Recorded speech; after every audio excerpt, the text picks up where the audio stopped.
Hello students, एक बार फिर स्वागत है आप सभी का आपके अपने YouTube परिवार एक्सीलेंट स्टडी पॉइंट 2.0 पर। मैं कुलदीप सक्सेना आप सभी प्यारे विद्यार्थियों का तहे दिल से आपके इस YouTube परिवार पर हार्दिक स्वागत करता हूं। आइए आज क्लास 10 के लिए जो आपका अर्धवार्षिक परीक्षा रहने वाली है, उस अर्धवार्षिक परीक्षा के लिए कुछ मोस्ट इंपोर्टेंट क्वेश्चंस की सीरीज आपके लिए लेकर आया हूं। इस सीरीज में आपको जो आपका अर्धवार्षिक परीक्षा का जो पेपर रहने वाला है वो इसी कंटेंट से आपका आएगा, इसी पैटर्न पे आपका अर्धवार्षिक परीक्षा का पेपर रहने वाला है। आइए एक एक क्वेश्चन के ऊपर डिस्कस करेंगे, एक एक क्वेश्चन को सॉल्व करेंगे और आपको बताएंगे किस प्रकार से आपको एग्जाम में पेपर को सॉल्व करना है, हल करना है। आइए बात करते हैं। सबसे पहले बात करें, अगर एक प्रश्न आपके सामने, दो क्वेश्चंस हमने लिए हैं, चैप्टर वाइज कुछ क्वेश्चंस आपके सामने लेने वाला हूं, उन क्वेश्चंस को आपको सॉल्व करना है, हल करना है और कुछ क्वेश्चंस को आपको बुक्स के माध्यम से भी देख लेना है। आइए क्वेश्चन को हल करते हैं। सबसे पहला क्वेश्चन आपके सामने क्या है, लिखा है संख्याओं 96 और 404 का एलसीएम तथा एचसीएफ ज्ञात कीजिए। दो संख्याएं आपके पास हैं और दोनों संख्याओं में आपको क्या कह रहा है कि एलसीएम भी फाइंड आउट करना है और एचसीएफ भी फाइंड आउट करना है, लघुत्तम समावर्तक की बात करनी है और हाईएस्ट कॉमन फैक्टर की भी बात करनी है। आइए क्वेश्चन को किस प्रकार से लगाते हैं, हल करते हैं, आइए देख लेते हैं। सबसे पहली कंडीशन आपकी क्या होनी चाहिए, देखिए जब भी प्रश्न में आपसे पूछा जाए कि एलसीएम और एचसीएफ दोनों ज्ञात कीजिए तो सबसे पहले आपकी प्रायोरिटी क्या होगी, सबसे पहले आप एचसीएफ को निकालेंगे। क्या निकालेंगे? एचसीएफ को निकालेंगे, हाईएस्ट कॉमन फैक्टर को निकालने वाले हैं, मासा को निकालने वाले हैं। देखिए किस प्रकार से बात करते हैं। यहां पर बात करें 96 आपका छोटा नंबर हो जाएगा और आपका 404 जो है वो आपका लार्ज नंबर है, तो आपको 96 से 404 को डिवाइड कर देना है। कितनी बार में हो जाएगा जरा देख लीजिए। 9 चौकू 36, 4 बार में ये आपका हो जाएगा डिवाइड, तो 4 बार चला जाएगा, गुणा कर दीजिए, कितना हो जाएगा, 4 छंग 24 हो जाएगा, 4 नेम 36, 36 और 2 कितना हो जाएगा, 38 हो जाएगा, सॉरी 38 हो जाएगा, कितना हो जाएगा, 38 हो जाएगा। घटा दीजिए, 4 से 4 जीरो बच जाएगा, 38 से 2 बच जाएगा, कितना बच जाएगा, 20 बच जाएगा। कितना बचा, 20 बच गया। अब यहाँ आपको क्या करना है, डिवाइडेशन करना है 20 का 96 में, तो आप जानते हैं ये कितना होता है, ये आपका 4 बार हो जाएगा, 80 हो जाएगा, कितना हो जाएगा, 80, 16 बच जाएगा। अब 16 का डिवाइडेशन आपको करना है 20 में, 16 एकम 16 हो जाएगा, 4 बच जाएगा। 4 का डिवाइडेशन आप 16 में करिएगा तो 16 को काट दीजिए 4 बार में, 4 चौको 16। तो अभी आपको क्या पता चल गया कि इस जो दो संख्याएं आपके पास हैं उनका एचसीएफ क्या रहेगा, 4 रहने वाला है। जिस संख्या से संख्या पूरी पूरी विभाजित हो जाती है वही संख्या हमारी क्या होती है, एचसीएफ होती है, मासा होती है। अब देखिए लासा के कॉन्सेप्ट में आप यहाँ पर जो सूत्र आपका होता है उस सूत्र को लगा सकते हैं क्या। देखिए अगर आपको एलसीएम फाइंड आउट करना है तो एलसीएम इक्वल टू क्या होता है, first number into second number बटे में क्या हो जाएगा, एचसीएफ हो जाएगा। इस कॉन्सेप्ट का प्रयोग आप कर सकते हैं और क्वेश्चन को आसानी से सॉल्व कर सकते हैं। फर्स्ट नंबर की बात करें तो 96 हो जाएगा, सेकंड नंबर की बात करिएगा तो 404 हो जाएगा, अपॉन में जो एचसीएफ आपने निकाला वो कितना था, 4 था। 4 से ब्रेक कर लें अगर इसे तो ये आपका 4 से 4 दूनी 8 हो जाएगा, 4 दूनी 8 हो जाएगा, 4 चौकू 16 हो जाएगा। ये आपका हो जाएगा 24 गुणा 404। मल्टीप्लाई करिएगा तो आप जानते हैं 24 का मल्टीप्लाई 4 में तो 96 हो जाएगा और 24 का मल्टीप्लाई फिर से 96 हो जाएगा। तो जो आंसर रहेगा वो 9696 9996 9696 इस प्रश्न का क्या रहने वाला है, आंसर रहने वाला है। क्या रहने वाला है, आंसर रहने वाला है। तो इस तरीके का एक क्वेश्चन आपके एग्जाम में 101% बनने वाला है। आपके एग्जाम में क्वेश्चन अवश्य पूछा जाएगा। आइए सेकंड क्वेश्चन की ओर बढ़ते हैं और सेकंड क्वेश्चन के ऊपर बात करते हैं। लिखा है 144 के अभाज्य गुणनखंडों में अभाज्य गुणनखंडों की घातों का योगफल क्या है। देखिए इस तरीके का प्रश्न भी कई बार आपके एग्जाम में पूछा गया है और इस बार भी आपके एग्जाम में बन सकता है। आप इसी प्रकार से तैयारी करिए। देखिए अभी तो आप अर्धवार्षिक की परीक्षा देंगे, हाफ ईयरली की परीक्षा देने वाले हैं, इसके बाद आप वार्षिक परीक्षा को देंगे। वार्षिक परीक्षा तो आप यूपी बोर्ड की परीक्षा ही देंगे, लेकिन उसके बाद आप उससे पहले आप प्री बोर्ड परीक्षा देंगे, तो वहां पर भी ऐसे क्वेश्चन आपको देखने को मिल सकते हैं। तो आइए बात करेंगे, इस क्वेश्चन को सॉल्व करने का प्रयास करेंगे। देखिए, सबसे पहला कॉन्सेप्ट क्या है, 144 के अभाज्य गुणनखंड को काटना होगा। 144 के फैक्टर कर दीजिए, 2 से काटिएगा 2 7 14, 2 दूनी 4 हो जाएगा। फिर 2 से काटिएगा 2 3 6, 1 बचेगा 12, 2 6 12 हो जाएगा। फिर 2 से काट दीजिए, 2 एकम 2, 2 8 16 हो जाएगा। 2 से काटिएगा तो 2 नेम 18 हो जाएगा। फिर 3 से कट जाएगा आपका, और फिर 3 से कट जाएगा। तो ये अभाज्य गुणनखंड आपके हो गए। 144 के जो अभाज्य गुणनखंड हैं वो 2 गुणा 2 गुणा 2 गुणा 3 गुणा 3। 2 को मैं 4 बार लिख सकता हूं, 2 की घात 4 मल्टीप्लाई 3 की घात 2 हो जाएगा। आपसे कहा अभाज्य गुणनखंडों में घातों का योगफल करना है। तो देखिए, बात करें घातों का योगफल, तो घातों का योगफल जो रहने वाला है मेरे भाई, वो योगफल क्या हो जाएगा, घात 2 की घात 4 है तो 4 + 2 इक्वल टू क्या रहने वाला है, 6 रहने वाला है। इस तरीके से हम लोग बात करते, इस तरीके से क्वेश्चन को हल करते हैं, सॉल्व करते हैं। अब हम लोग बढ़ेंगे अपने नेक्स्ट प्रश्न की ओर और देखते हैं कौन सा प्रश्न आपके लिए लाते हैं। आइए देख लेते हैं। देखिए, अगले प्रश्न की ओर बढ़ते हैं। अगला जो प्रश्न हमारा है, लिखा है 18 और 117 का एचसीएफ जो दिया गया है वो 18m - 117 है, तो m का मान तथा एलसीएम ज्ञात कीजिए। देखिए किस प्रकार से लगाएंगे। सबसे पहले आपको जो एचसीएफ दिया गया है, एचसीएफ जो आपको दिया गया है क्या, ये आपको दिया गया है 18m - 117। पहले आपको क्या करना है, इन संख्याओं का वास्तविक एचसीएफ क्या है उसे फाइंड आउट करना है। तो वास्तविक एचसीएफ की बात करें तो 18 का भाग सबसे पहले आपको 117 में देना है। तो 18 अट्ठे कितना होता है, 18 सत्ते 126 हो जाएगा, 18 छक्का 108, 108 हो जाएगा। कितना बचेगा, 9 बच जाएगा। 9 का भाग 18 में, 9 दूनी 18। तो एचसीएफ जो आपका बनने वाला है, एचसीएफ जो बनेगा वो आपका कितना बनेगा, 9 बनेगा। जबकि जो दिया गया है वो आपका 18m - 117 बराबर कितना है, 9 है। पक्षांतर करिएगा तो 18m बराबर 9 + 117 हो जाएगा, 18m बराबर 126 हो जाएगा। m का मान निकालिएगा तो 126 बटे 18, 18 से 2 बार में ये कैंसिल, ओ 18 से 18 सत्ते 126 हो जाएगा। 18 सत्ते 126 होता है, x का मान कितना, m का मान कितना आ जाएगा, 7 आ जाएगा। 18 सत्ते 126, m का मान जो आ जाएगा वो कितना हो जाएगा, 7 आ जाएगा।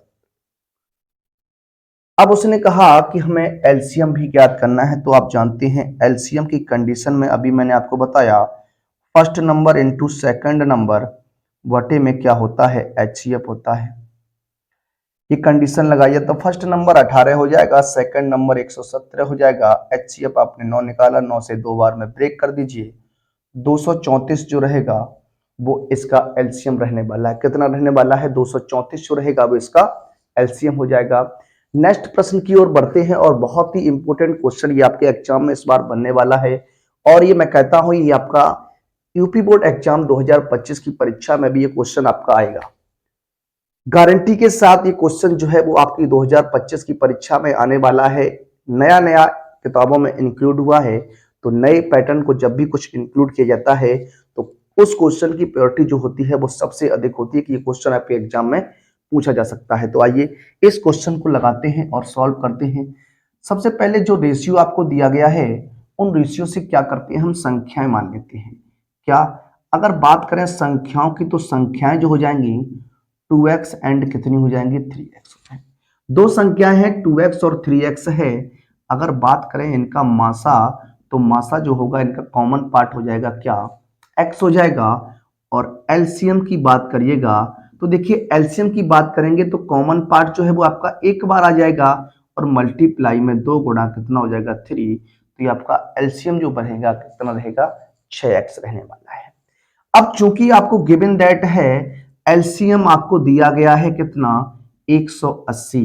180 एलसीएम आपको दिया गया है जो इक्वल रहने वाला है किसके, 6x के इक्वल हो जाएगा।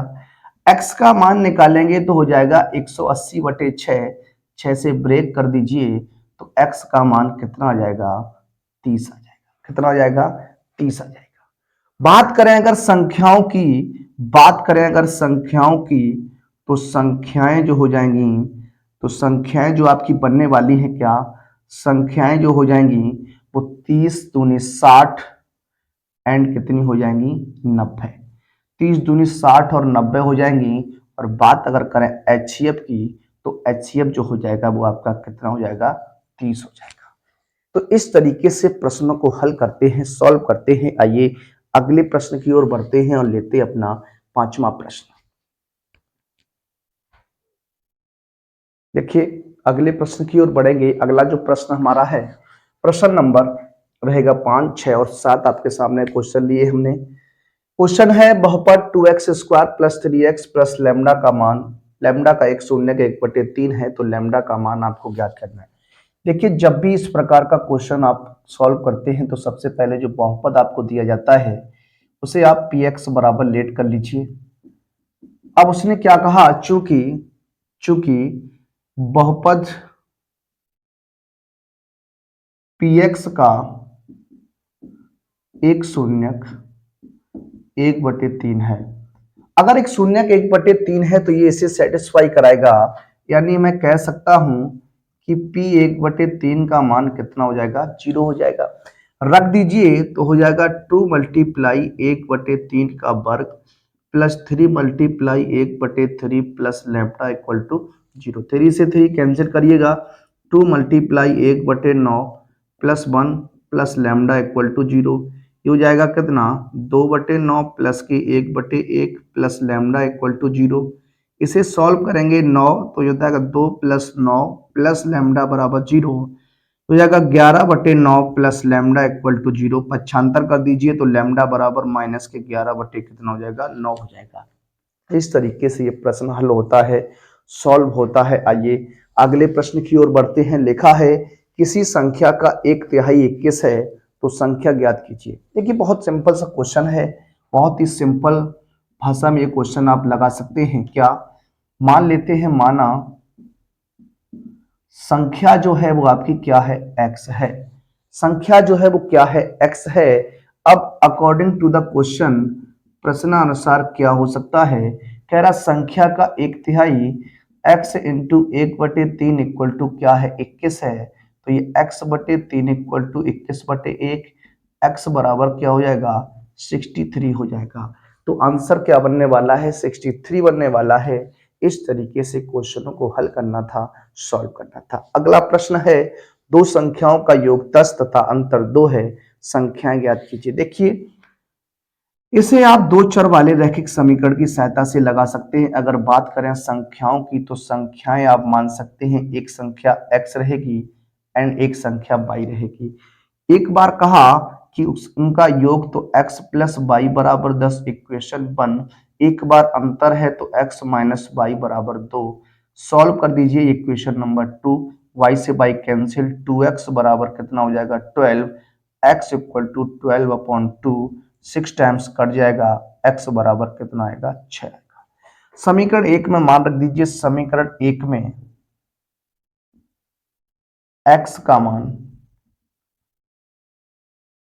रखने पर, जब x का मान रखेंगे तो हो जाएगा 6 प्लस वाई बराबर 10 and y equal to 10 minus 6 and y equal to क्या हो जाएगा, 4 हो जाएगा। y इक्वल टू क्या हो जाएगा, 4 हो जाएगा। इस तरीके से क्वेश्चन को हल कीजिएगा, सॉल्व कीजिएगा। आइए बढ़ते हैं अपने अगले प्रश्न की ओर। देखिए बात करते हैं नेक्स्ट प्रश्न पर। अगला जो प्रश्न है हमारा, प्रश्न नंबर 8 और प्रश्न नंबर 9, किस तरीके से सॉल्व करेंगे, किस तरीके से हल करेंगे, आइए बात करते हैं। सबसे पहले एक द्विघात समीकरण आपके सामने है, x square plus 5x minus 12 equal to 0 के मूलों के व्युत्क्रमों का योगफल ज्ञात कीजिए। अब देखिए समीकरण है, अगर इसकी बात करें तो फैक्टर की, तो ये आपका फैक्टर जो है वो 6 दूनी 12 हो सकता है। 6 में से 2 घटाइएगा, 4 बचना चाहिए, लेकिन यहाँ पर 5 दिया गया है। फैक्टर तो आपके हो नहीं सकते हैं। अगर फैक्टर नहीं होते हैं तो ऐसी कंडीशन में हम लोग क्या करते हैं, जो समीकरण हमें दिया गया होता है उसकी स्टैंडर्ड फॉर्म से हम क्या कराते हैं, तुलना करा लेते हैं। तो बात करते हैं तुलना की। तो यहाँ एक मान लीजिए इसके सामने, तो इसकी तुलना कराइएगा तो comparing by a x square plus b x plus c बराबर 0 से क्या हो रही है, तुलना। तो स्मॉल ए का मान 1 हो जाएगा, बी का मान 5 हो जाएगा, सी का मान माइनस का 12 हो जाएगा। इस समीकरण के मूल सपोज करिए कि अल्फा और बीटा हैं, तो बात करें अल्फा प्लस बीटा मूलों का योगफल, तो मूलों का जो योगफल होता है वो माइनस के बी बटे ए होता है, माइनस के 5 बटे 1 हो जाएगा। मूलों का गुणनफल आप जानते हैं अल्फा इंटू बीटा सी बटे ए होता है, ये हो जाएगा माइनस का 12/1, ठीक है ना। अब उसने कहा मूलों के व्युत्क्रमों का योगफल, क्या मूलों के व्युत्क्रमों का योगफल। अगर मूलों के व्युत्क्रमों के योगफल की बात करेंगे तो ये आपका 1 बटे अल्फा प्लस क्या हो जाएगा, 1 बटे बीटा हो जाएगा। सॉल्व कर दीजिए, एलसीएम आएगा अल्फा इंटू बीटा, ये हो जाएगा अल्फा प्लस बीटा, ठीक है ना। अब यहाँ मान रख दीजिए, तो अल्फा प्लस बीटा का मान माइनस का 5 हो जाएगा, अल्फा इंटू बीटा का -12 हो जाएगा। आंसर जो रहेगा वो कितना हो जाएगा, 5/12 इस प्रश्न का क्या हो जाएगा, आंसर हो जाएगा। इस तरीके से मूलों के व्युत्क्रमों का योगफल हम लोग फाइंड आउट करते हैं। आइए अगले प्रश्न पर बढ़ेंगे। लिखा है मूल सूत्र की सहायता से समीकरण 3x square plus 2x minus 8 equal to 0 को हल कीजिए। मूल सूत्र की सहायता से इसे हल करना है, तो देखिए इस तरीके से बात करने वाले हैं। दो घात समीकरण 2x 3x square plus 2x minus 8 equal to 0 दिया गया है। कंपेयरिंग करा लीजिए, क्या तुलना करा लीजिए। Comparing by a x square plus b x plus c बराबर 0 से तुलना कराते हैं, तो ए का मान 3 मिलेगा, बी का मान 2 मिलेगा, सी का मान माइनस का 8 मिलेगा। अब आप जानते हैं जो मूल सूत्र होता है उसे हम x बराबर माइनस का B plus minus under root B square minus का 4ac अपॉन क्या बोलते हैं, 2a बोलते हैं। मान रख देंगे तो माइनस का 2 प्लस माइनस रूट 2 का वर्ग हो जाएगा, माइनस का 4 मल्टीप्लाई 3 मल्टीप्लाई -8 हो जाएगा, अपॉन में 2 मल्टीप्लाई 3 हो जाएगा। ये माइनस का 2 प्लस माइनस क्या हो जाएगा, देखिए सॉल्व करेंगे, ये हो जाएगा 4, कितना हो जाएगा 4 हो जाएगा, माइनस माइनस प्लस हो जाएगा, 8 चौको 32, 32 यहाँ कितना होता है 96, और ये हो जाएगा 6। सॉल्व करेंगे, माइनस का 2 plus minus under root 100 upon कितना हो जाएगा 6 हो जाएगा, 100 का स्क्वायर रूट लेंगे तो क्या आ जाएगा 10 अपॉन कितना आ जाएगा 6। ये कंडीशन आपकी बनकर आई। तो यहाँ पर देखिए दो चिन्ह लगे हुए, एक प्लस एक माइनस है, तो दोनों कंडीशन में किस प्रकार से सॉल्व करेंगे। सबसे पहले आप क्या करिए, प्लस चिन्ह ले लीजिए। जब आप प्लस चिन्ह लेंगे तो प्लस चिन्ह लेने पर यहाँ क्या हो जाएगा, देखिए हो जाएगा x बराबर माइनस का 2 प्लस का 10 बटे कितना 6। सॉल्व करिएगा तो ये बच जाएगा 8 बटे 6, कैंसिल करा दीजिए, 2 3 6, 2 चौकू 8, x का मान एक आपका बनेगा 4/3, कितना रहने वाला है 4/3 हो जाएगा। अब आपको क्या करना है, माइनस चिन्ह लेना है। तो माइनस चिन्ह जब लेंगे तो माइनस चिन्ह लेने पर क्या कंडीशन बनेगी, ये हो जाएगा x बराबर माइनस का 2 माइनस का 10/2। देखिए यहाँ से सॉरी 6 है यहाँ पर, देखिए ये 6 हो जाएगा, ये हो जाएगा x बराबर माइनस का 12/6, कैंसिल कर दीजिए तो x बराबर माइनस का क्या हो जाएगा 2 हो जाएगा। x बराबर क्या हो गया, माइनस का 2 हो गया। जब भी इस प्रकार का क्वेश्चन आपके एग्जाम में बनता है तो इसी प्रकार से उसे सॉल्व करते हैं। आइए अगले प्रश्न की ओर बढ़ते हैं।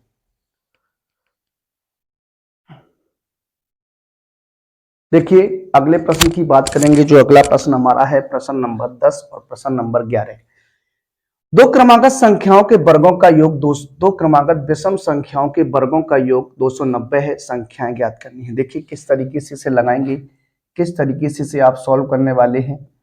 पहले मान लीजिए क्या माना, दो क्रमागत विषम संख्या है। जो दो क्रमागत विषम संख्या है वो x और x प्लस 2 मान लेते हैं। अब यहाँ पर अगर प्रश्नानुसार बात करें तो उसने क्या कहा, वर्गों का योग, तो x square plus x plus 1 का होल सॉरी एक्स प्लस 2 का होल स्क्वायर बराबर 290 हो जाएगा। कितना हो जाएगा 290 हो जाएगा। अब सबसे पहले आपको क्या करना है, होल स्क्वायर खोल देना है। तो ये हो जाएगा एक्स स्क्वायर प्लस इसका होल स्क्वायर खोलिएगा तो एक्स स्क्वायर प्लस 2 का वर्ग कितना 4 प्लस का हो जाएगा 4x 2ab, तो ये हो जाएगा 290। एक्स स्क्वायर मिलकर 2x स्क्वायर हो जाएगा, ये 4x हो जाएगा प्लस का 4 290 का पक्षांतर करिएगा तो माइनस का 290 हो जाएगा। सॉल्व करिएगा, ये हो जाएगा 2x स्क्वायर प्लस का 4x, इसे घटाइएगा तो 286 बच जाएगा। कितना 286 बच जाएगा बराबर 0। अब आपको क्या करना, देखिए 2 का डिवाइडेशन यहाँ हो जाएगा, 2 का भाग कर दीजिए तो एक्स स्क्वायर प्लस का 2x माइनस का 143 बराबर 0। अब 143 के आपको ऐसे फैक्टर करने हैं कि घटाने पर 1 बचना चाहिए, कितना सॉरी 2 बचना चाहिए। जब 143 की बात करते हैं तो ये आपका 13 और 11 बनता है, तो हो जाएगा एक्स स्क्वायर प्लस का 13x माइनस का 11x और माइनस का 143 बराबर 0। यहाँ से x कॉमन लेंगे तो x प्लस 13 हो जाएगा, माइनस का 11 कॉमन तो x प्लस 13 हो जाएगा, ठीक है ना। अब ये आपका हो जाएगा x plus 13 and x minus 11 equal to 0। तो x minus 11 equal to 0 and x equal to कितना हो जाएगा 11 हो जाएगा। आपसे पूछ रहा संख्याएं क्या बनेंगी, देखिए संख्याओं की बात करते हैं। 11 मान आ गया, यहाँ रख दीजिए 11 और 2 कितना हो जाएगा 13, तो 11 एंड कितना हो जाएगा 13 हो जाएगा। ये हमारे प्रश्न का क्या रहेगा आंसर रहेगा, क्या रहेगा आंसर रहेगा। इस तरीके से लगाने वाले हैं, सॉल्व करने वाले। देखिए अगला जो प्रश्न है 11वां प्रश्न, इस टाइप का क्वेश्चन कई बार आपके एग्जाम में बन चुका है। बहुपद आपको दिया गया है, क्या एक बहुपद आपका px है, मान लीजिए 2x square plus 3x minus 5 है के शून्यक जो है p तथा q है, तो p बटे q प्लस q बटे p का मान आपको ज्ञात करना। 5 दूनी 10, 10 के ऐसे फैक्टर करने हैं, घटाने पर आपका कितना बच जाना चाहिए 3 बच जाना चाहिए। तो आपका 5 दूनी 10 हो सकता है, तो 5 दूनी 10 आप फैक्टर करके भी इसको निकाल सकते हो। देखिए किस प्रकार से बात करेंगे, यहाँ पर बात करें फैक्टर की तो हो जाएगा 2x स्क्वायर प्लस का 5x माइनस का 2x माइनस का 5 हो जाएगा। यहाँ से x कॉमन लेंगे तो हो जाएगा 2x प्लस का 5 यानी माइनस का 1, तो हो जाएगा 2x प्लस 5। एक ब्रैकेट में x माइनस 1 बनेगा और दूसरे ब्रैकेट में 2x प्लस 5 बनेगा। अब देखिए बात करें शून्यक के लिए, बात करते हैं शून्यक के लिए। अगर शून्य के लिए बात करिएगा तो दोनों फैक्टरों का मान जो होगा वो शून्य के बराबर हो जाएगा, तो x माइनस 1 बराबर 0, यानी x का मान क्या आ जाएगा 0 आ जाएगा। इसे हम p बराबर मान लेते हैं कि ये p बराबर आपका कितना है 1 है। बात करते हैं 2x प्लस 5 इक्वल टू 0, तो ये हो जाएगा 2x इक्वल टू कितना minus 5, x equal to minus 5 upon कितना 2 हो जाएगा। अब आपसे क्या कहा कि मान ज्ञात करना है किसका, देखिए जरा यहाँ बात करते हैं p बटे q प्लस q बटे p की बात करने वाले हैं। मान रख दीजिए p का मान आपका 1 है, तो 1 बटे क्या हो जाएगा माइनस के 5 बटे 2 हो जाएगा, प्लस माइनस 5 बटे 2 अपॉन क्या हो जाएगा 1। देखिए इसको सॉल्व करिएगा, 2 आपका हो जाएगा अंश में, तो माइनस के 2 बटे 5 और ये हो जाएगा 5 बटे 2।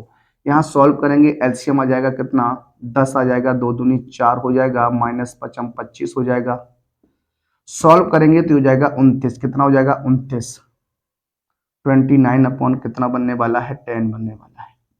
तो मेरे प्रश्न का जो आंसर बनेगा वो माइनस के 29 अपॉन क्या बनने वाला है 10 बनने वाला है। इस तरीके से क्वेश्चन को हल करते हैं, सॉल्व करते हैं। आइए बात करते हैं अगले प्रश्न पर। देखिए क्यू का मान हमने मान लिया माइनस 5 बटे कितना है 2 है। तो देखिए इस तरीके से क्वेश्चन को आपको हल करना था, सॉल्व करना था। आइए अगले प्रश्न की ओर बढ़ते हैं और लेते हैं अपना अगला प्रश्न। देखिए बात करते हैं अपने अगले प्रश्न पर। अगला जो प्रश्न है हमारा लिखा है 2 अंकों की एक संख्या में उनके अंकों का योगफल 12 है। 2 अंकों की एक संख्या है, उनके अंकों का जो योगफल है वो आपका कितना है 12 है। यदि अंकों के स्थान बदलने पर प्राप्त संख्या मूल संख्या से 18 अधिक होती है तो संख्या आपको क्या करनी है ज्ञात करनी है। देखिए किस प्रकार से लगाते हैं, इस टाइप का क्वेश्चन जो है वो आपके एग्जाम में बन सकता है। देखिए बात करें सबसे पहले यहाँ 2 अंकों की संख्या को मानना पड़ेगा, बताना पड़ेगा। तो यहाँ मान लेते हैं जो इकाई का अंक है, क्या इकाई का जो अंक है वो आपका क्या मान लेता हूँ y है, और दहाई का जो अंक मान लेता हूँ, दहाई का अंक जो हो जाएगा वो x मान लेता हूँ, और संख्या जो आपकी बन जाएगी वो 10x प्लस क्या बन जाएगी y बन जाएगी। ये आपकी बनने वाली है। अब आगे आपसे क्या कह रहा है, क्या कह रहा है आगे आपसे, उसने कहा फर्स्ट शर्त में बात करते हैं, कंडीशन नंबर फर्स्ट की बात करते हैं। क्या कहा, यदि अंकों के स्थान बदलने पर प्राप्त, पहले तो देखिए ये लिखा है एक संख्या के अंकों का योगफल, तो अंकों का योगफल x प्लस वाई बराबर 12 है, ये क्वेश्चन नंबर 1 हो जाएगी। सेकंड कंडीशन की बात करते हैं, सेकंड शर्त की बात करते हैं। कहा अंकों के स्थान बदलने पर प्राप्त संख्या मूल संख्या से 18 अधिक हो जाती है। अंकों का स्थान बदलिएगा, इकाई का धाई कर दीजिए, धाई वाला इकाई कर दीजिए, तो संख्या जो बनेगी वो 10 बाई प्लस क्या हो जाएगी, x हो जाएगी। मूल संख्या से 18, मूल संख्या 10x प्लस वाई है और 18 अधिक हो जाती है। तो इस तरीके से सॉल्व करना है। देखिए x बाई को आगे ले आइए, तो ये हो जाएगा 10 बाई प्लस x माइनस के 10x माइनस का y इक्वल टू कितना, 18 हो जाएगा। घटा दीजिए तो हो जाएगा माइनस का 9x प्लस का 9y इक्वल टू 18 हो जाएगा। यहाँ से आप क्या करिए, 9 कॉमन ले लीजिए, तो माइनस का x plus Y equal to 18 हो जाएगा। काट दीजिए, 2 नेम 18, तो माइनस एक्स प्लस वाई बराबर कितना हो जाएगा, दो इक्वेशन नंबर क्या हो जाएगी, 2 हो जाएगी। अब दो इक्वेशन आपके सामने, इक्वेशन नंबर 1 और इक्वेशन नंबर 2, इन दोनों इक्वेशंस को क्या करना है, आपको सॉल्व करना है, हल करना है। किस तरीके से करेंगे आइए बात करते हैं। देखिए दो विधियां आपने पढ़ी हैं चैप्टर नंबर 3 में, एक आपने विलोपन विधि के बारे में सीखा था और एक आपने प्रतिस्थापन विधि के बारे में सीखा था। अगर आपने पुराने वीडियो को नहीं देखा है तो आप उन वीडियो को पहले देख लीजिए, उसके बाद आप इस वीडियो को देखिएगा। देखिए एक मोस्ट इंपोर्टेंट क्वेश्चंस आपके अर्धवार्षिक परीक्षा के लिए आपको दिए जा रहे हैं। इन क्वेश्चंस को आप आराम से लगाना सीखिए। इन्हीं क्वेश्चंस में से आपको क्वेश्चंस आपके एग्जाम में मिलेंगे और आप देखेंगे, आप कहेंगे जी हाँ, बड़ी अच्छी प्रकार से हम लोग पढ़ के आए हैं और क्वेश्चन को आप आराम से सॉल्व कर पाएंगे अपने अर्धवार्षिक की परीक्षा में। आइए इस क्वेश्चन को आगे सॉल्व करेंगे। कहता है दो समीकरण आपके सामने हैं, दोनों समीकरणों को हल करना है, तो x प्लस वाई बराबर 12 हो जाएगा और माइनस एक्स प्लस वाई बराबर कितना है, 2 है। देखिए एक माइनस एक प्लस एक कट जाएगा, y और y मिलके 2y हो जाएगा, इक्वल टू में कितना हो जाएगा, 14 हो जाएगा। y का मान निकालिएगा, ये हो जाएगा 14/2, 2 से ब्रेक कर दीजिए तो y बराबर कितना आ जाएगा, 7 आ जाएगा। y का मान क्या आ गया, 7 आ गया। अब y का मान अगर 7 आ गया, इस y के मान को समीकरण 1 या समीकरण 2 में कहीं पर रख दीजिए तो x का मान मिलेगा। तो समीकरण 1 में बात करते हैं, क्या समीकरण 1 में y का मान रखने पर, y का मान रखने पर समीकरण 1 में y का मान रख दीजिए तो x प्लस 7 बराबर कितना है, 12 है। x बराबर 12 माइनस 7, x बराबर कितना हो जाएगा, 5 हो जाएगा। कितना हो जाएगा, 5 हो जाएगा। अब x बराबर आपका 5 हो गया, तो अब आपको संख्या बतानी है, तो संख्या की बात करते हैं। संख्या बराबर 10x प्लस क्या हो जाएगा, y हो जाएगा। 10 मल्टीप्लाई 5 प्लस का कितना, 7, तो ये हो जाएगा 50 प्लस का 7। संख्या जो रहेगी वो आपकी 57 रहने वाली है। क्या रहने वाली है, 57 रहने वाली है। तो इस प्रकार से क्वेश्चन को हल करते हैं, सॉल्व करते हैं। आइए अगले प्रश्न की ओर बढ़ते हैं और लेते हैं अपना अगला प्रश्न। देखिए आगे अगर हम लोग बात करें, क्वेश्चन नंबर हमारा रहने वाला है क्या, क्वेश्चन नंबर 13। लिखा है एक रेलगाड़ी 360 किलोमीटर की दूरी एक समान चाल से तय करती है। यदि रेलगाड़ी यही दूरी 5 किलोमीटर प्रति घंटा अधिक तेज चाल से तय करती तो यात्रा में 48 मिनट कम समय लगता। रेलगाड़ी की चाल ज्ञात कीजिए। देखिए अच्छा प्रश्न है और ये आपके एग्जाम में प्रश्न बनेगा ही बनेगा। मान लेते हैं, क्या माना, रेलगाड़ी की चाल, रेलगाड़ी की जो चाल है वो आपकी मान लेते हैं x किलोमीटर क्या है, प्रति घंटा है। अब x किलोमीटर प्रति घंटे की चाल से अगर रेलगाड़ी चल रही है तो 360 किलोमीटर दूरी चलने में कितना समय लेगा। 360 किलोमीटर की दूरी चलने में लगा समय, अगर समय की बात करते, समय बराबर होता है दूरी बटे चाल, तो 360 बटे x क्या हो जाएगा, घंटा हो जाएगा। अब उसने कहा यदि रेलगाड़ी 5 किलोमीटर प्रति घंटे अधिक तेज चाल से चलती, तो ये देखिए यहां बात करते, यदि रेलगाड़ी 5 किलोमीटर प्रति घंटा अधिक तेज चलती, अधिक तेज चलती तब 360 किलोमीटर दूरी चलने में लगा समय। अब अगर समय की बात करिएगा तो हो जाएगा 360 बटे एक्स प्लस 5, ठीक है ना। चाल 5 किलोमीटर प्रति घंटा बढ़ गई है, तो इस तरीके से आप बात करेंगे। उसने कहा तब 48 मिनट कम समय लगता, पहले से 48 मिनट कम लगेगा, यानी लिख सकता हूं 360 बटे एक्स प्लस 5 इक्वल टू 360 बटे एक्स माइनस 48 मिनट है। तो आप टाइम को क्या काउंट कर रहे हैं, घंटे में काउंट कर रहे हैं, तो इसे घंटे में कन्वर्ट करने के लिए आपको 60 से भाग करना होगा। 12 पंचे 60 हो जाएगा, 12 चौकू 48 हो जाएगा, 360 बटे एक्स पक्षांतर कर लीजिए, तो ये हो जाएगा इस तरीके से 360 बटे एक्स इक्वल टू माइनस के 4 बटे क्या हो जाएगा 5 हो जाएगा। एलसीएम लेके सॉल्व करेंगे तो आएगा x x प्लस 5 क्रॉस गुणा करा दीजिए तो हो जाएगा 360x, और ये हो जाएगा 360x माइनस 1800 हो जाएगा 36। 360 का गुणा 5 में करिएगा 1800 हो जाएगा। 360 से 360 कैंसिल हो जाएगा, यहाँ आपका माइनस के 1800 बटे गुणा कर दीजिए X square plus 5x equal to minus के 4 बटे 5, माइनस माइनस प्लस इसे 4 से कैंसिल कर दीजिए, 4 चौकू 16 हो जाएगा, 2 बचेगा, 4 पंचे 20, 0। अब क्रॉस गुणा कराते हैं तो क्रॉस गुणा करने पर हो जाएगा एक्स स्क्वायर प्लस 5x बराबर 450 multiply 5, x square plus 5x बराबर हो जाएगा 2250। फैक्टर करिएगा 2250 के, ऐसे फैक्टर करने हैं घटाने पर आपका 5 बचना चाहिए। 2250 की बात करते हैं तो 50 और 45 जो होगा वो आपका फैक्टर बनेगा, क्या बनेगा 50 और 45 बनेगा, तो 50x माइनस का 45x माइनस 2250 हो जाएगा। कॉमन की बात करते हैं तो x x प्लस 50 हो जाएगा, माइनस 45 कॉमन लेंगे तो x प्लस क्या हो जाएगा 50 बराबर क्या हो जाएगा 0। यहाँ x माइनस 45 हो जाएगा और ये x प्लस कितना हो जाएगा 50 बराबर 0 हो जाएगा। x minus 45 equal to 0 and x equal to क्या हो जाएगा 45 हो जाएगा। x का मान कितना आ गया 45 आ गया। ये x का मान ही आपका क्या है रेलगाड़ी की चाल है। तो देखिए बात करते हैं रेलगाड़ी की चाल। जो रेलगाड़ी की चाल आपकी बनेगी वो क्या बनेगी 45 किलोमीटर प्रति घंटा रहने वाली है। इस तरीके से ऐसे प्रश्नों को सॉल्व करते हैं। ये क्वेश्चन कई बार आपके एग्जाम में आ चुका है और इसके आने के चांस भी बहुत रहते हैं, इसलिए इस क्वेश्चन को आपको सॉल्व करवाया। आइए बढ़ते हैं अपने अगले प्रश्न की ओर। देखिए बात करते हैं अपने अंतिम प्रश्न पर। आज हम बात करते हैं आज के लेक्चर के अपने अंतिम प्रश्नों पर। आइए देखते हैं।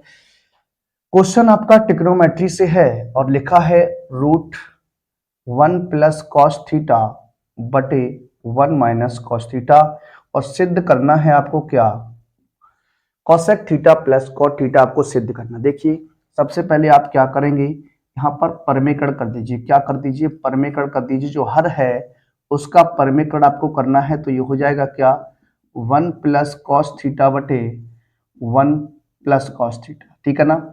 अंश में क्या हो जाएगा आपका होल स्क्वायर बन जाएगा, तो 1 प्लस कॉस थीटा का क्या कर सकते हैं होल स्क्वायर बना दीजिए। नीचे क्या है एक बार माइनस एक बार प्लस है, तो गुणा करेंगे तो 1 माइनस कॉस स्क्वायर थीटा हो जाएगा।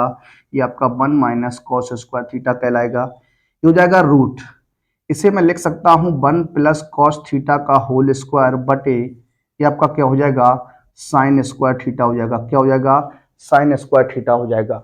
अब यहाँ देखिए स्क्वायर लगा हुआ है आपका, तो इसे किस तरीके से लिख सकते हैं 1/1 प्लस कॉस थीटा बटे साइन थीटा का होल स्क्वायर लिख दीजिए। स्क्वायर से रूट आपका कैंसिल हो जाएगा, तो बनेगा 1/sin theta plus cos theta बटे साइन थीटा। अब यहाँ 1/sin थीटा है, तो 1/sin थीटा की कंडीशन में क्या हो जाएगा कॉसेक थीटा हो जाएगा। कॉस थीटा बटे साइन थीटा की कंडीशन में क्या हो जाएगा कॉट थीटा हो जाएगा, और ये हमारा क्या हो जाएगा प्रूफ हो जाएगा, सिद्ध हो जाएगा। आइए आज के अपने अंतिम प्रश्न की बात करते हैं। इसके बाद आपके लिए 1 से 2 लेक्चर और लेकर आऊंगा इसी पैटर्न पर। आइए आज के अंतिम प्रश्न पर बढ़ते हैं। ये भी क्वेश्चन बहुत ही इंपॉर्टेंट है। लिखा है लेफ्ट हैंड साइड है आपकी 1/1 प्लस कॉस थीटा और प्लस 1/1 माइनस कॉस थीटा। ठीक है ना, सिंपल सा क्वेश्चन है। अब आपको क्या करना है, यहां पर एलसीएम लेना है, तो 1 प्लस कॉस थीटा और 1 माइनस कॉस थीटा कराइएगा तो 1 माइनस कॉस थीटा हो जाएगा, प्लस का 1 प्लस कॉस थीटा हो जाएगा। कॉस थीटा से कॉस थीटा कैंसिल, एक और एक कितना हो जाएगा 2। हर में क्या हो जाएगा, गुणा कर दीजिए। जब गुणा करते हैं तो हो जाएगा 1 माइनस कॉस स्क्वायर थीटा, ये हो जाएगा 2 बटे क्या हो जाएगा 2 बटे साइन स्क्वायर थीटा हो जाएगा।